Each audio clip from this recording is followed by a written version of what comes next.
Assalamualaikum warahmatullahi wabarakatuh. Kami dari kelompok 15, kami akan mempresentasikan tugas panel project dari mata kuliah Data Lakehouse, yaitu topik yang kami ambil adalah analisis persebaran rumah sakit di Indonesia.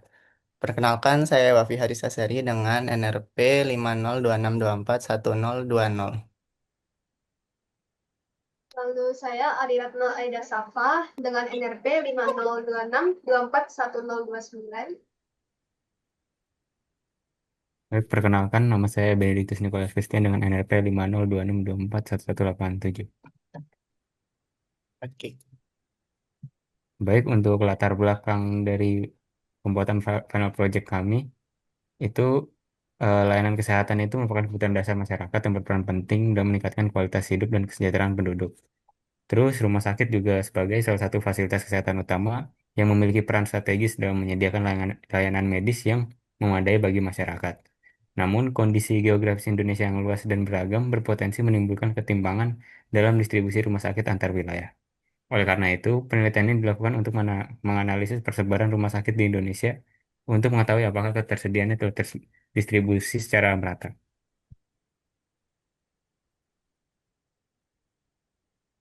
Untuk problem statement-nya, itu yang pertama, bagaimana persebaran rumah sakit di Indonesia berdasarkan provinsi. Lalu yang kedua, wilayah mana yang memiliki jumlah rumah sakit dan kapasitas layanan kesehatan tertinggi maupun terendah. Lalu yang terakhir, mengevaluasi tingkat pemerataan layanan kesehatan di Indonesia berdasarkan distribusi rumah sakit dan fasilitas yang tersedia. Untuk tujuan analisisnya, yang pertama, menganalisis persebaran rumah sakit di Indonesia berdasarkan provinsi. Lalu, yang kedua, mengidentifikasi wilayah yang memiliki jumlah dan kapasitas rumah sakit tertinggi maupun terendah. Yang ketiga, mengevaluasi tingkat pemerataan layanan kesehatan di Indonesia berdasarkan distribusi rumah sakit dan fasilitas yang tersedia. Oke, baik. Sumber datanya kita ada tiga, yaitu yang pertama adalah dari BPS, isinya adalah data penduduk di Indonesia. Terus yang kedua Kaggle, yaitu daftar rumah sakit di Indonesia. Sama Wikidata, yaitu isinya koordinat provinsi di Indonesia. Ini untuk detailnya.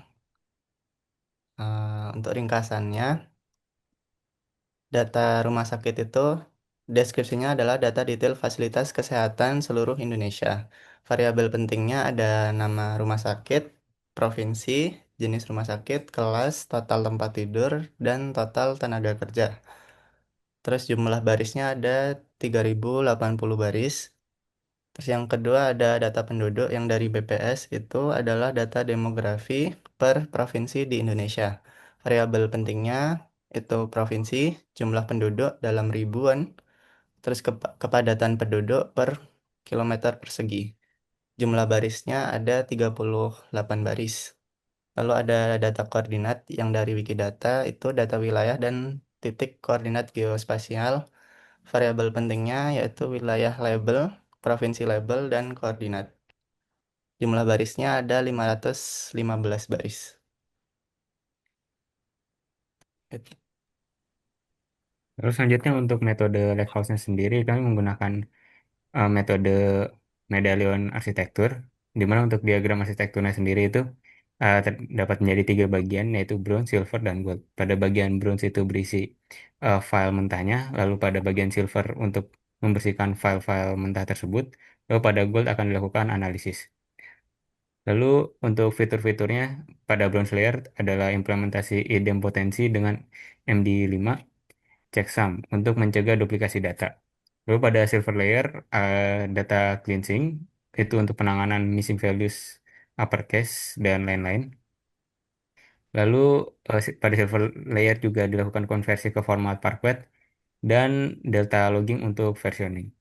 Lalu pada gold layer itu untuk pemodelan star schema yang merupakan skema on read dan fact fact hospital summary dim-dim wilayah untuk hasil dari gold layernya nanti. Lalu ini jika program dijalankan, ada output di terminalnya itu yang bronze nanti seperti ini, silver seperti ini, sama gold seperti ini. Nanti akan ditunjukkan juga di dalam bucket min IO-nya bakal tertunjukkan seperti ini. Jadi mari kita coba. Jadi di sini sebelum di run itu teman-teman masukin dulu 3 file CSV ke dalam folder namanya fp.delh. Itu bisa di eh, tempat download atau C kalau di Windows. Terus tinggal di run aja. Nanti bakal ini. Nah, karena saya udah masukin file CSV-nya di bucket, jadi dia muncul skip.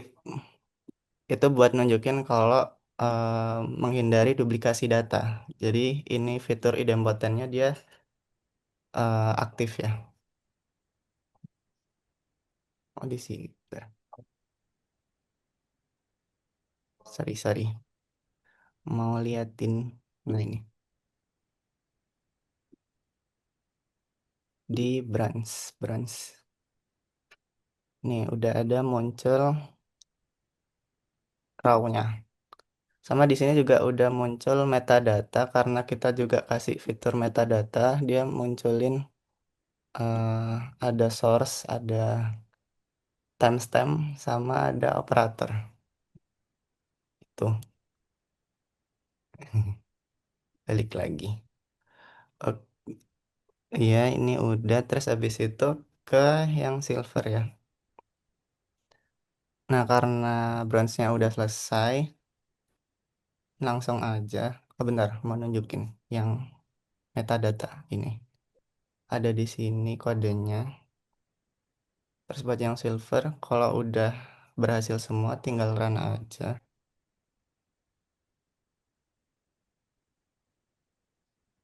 Dia juga udah ada ininya ya, apa penunjuknya. Mulai cleansing, terus data RS dan penduduk dibersihkan, terus disimpan dalam format Parquet, terus ada delta log yang dicatat. Cleansingnya selesai. Itu di sini ada delta log juga kan nanti bisa dilihat di bucket bucket min IO-nya nanti ada muncul commit V1 JSON. Kalau dibuka tuh muncul version 1 ini. Ada timestamp sama ya dan lain-lain. Itu terus sama yang idempotensi tadi penjelasannya ada di sini. Kita bisa lihat di bucketnya bronze. Kita lihat silver. Nah, di sini bisa lihat nanti dia bakal muncul clean RS Parquet sama clean penduduk Parquet. Delta lognya bisa dilihat di sini. Itu sudah. Terus udah. Selanjutnya di gold. Ini aku apa kamu kok gold layernya?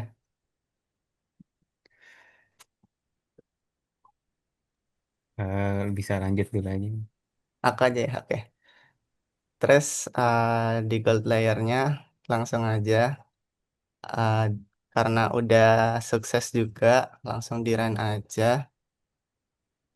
Di sini selebihnya lebih ke pembuatan star skema sama ya itu sih. Nanti akan jelasin sama Niko. Cuma buat di run langsung aja. Nanti dia bakal muncul ini. Itu nggak kelihatan.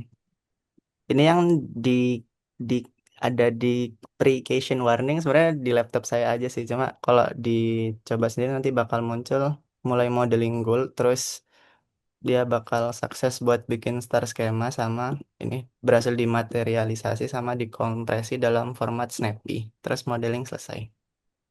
Itu terus kalau dilihat dari bucketnya nanti munculnya begini. Bentar. Yang ini sudah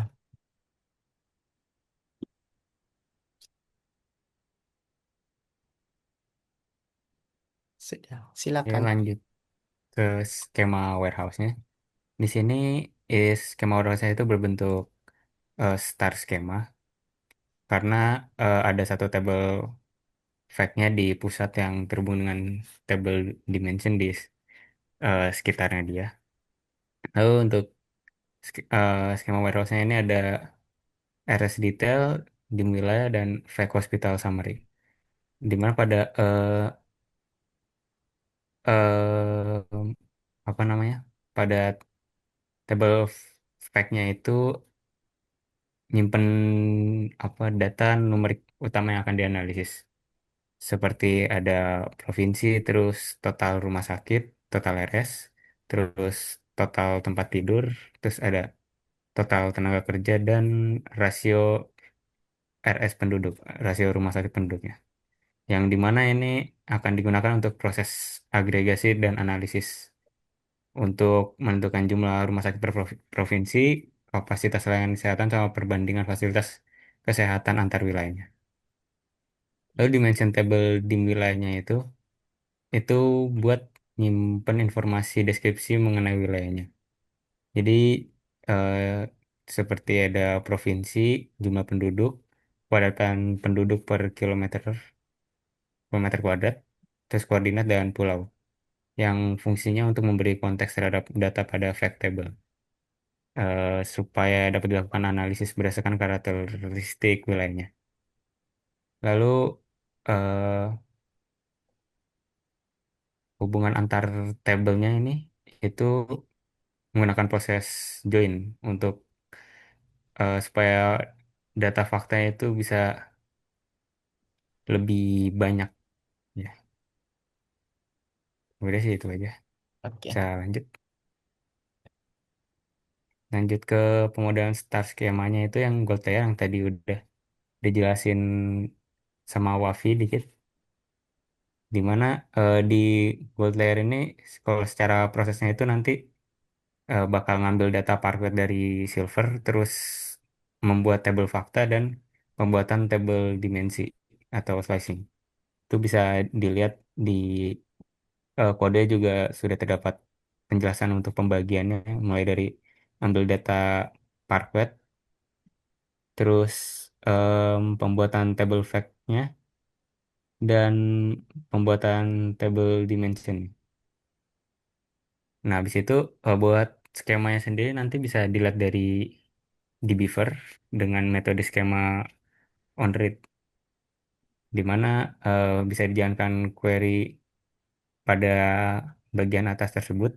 Nanti outputnya akan muncul di dua hasil query tersebut. Oke. Bisa dilanjut.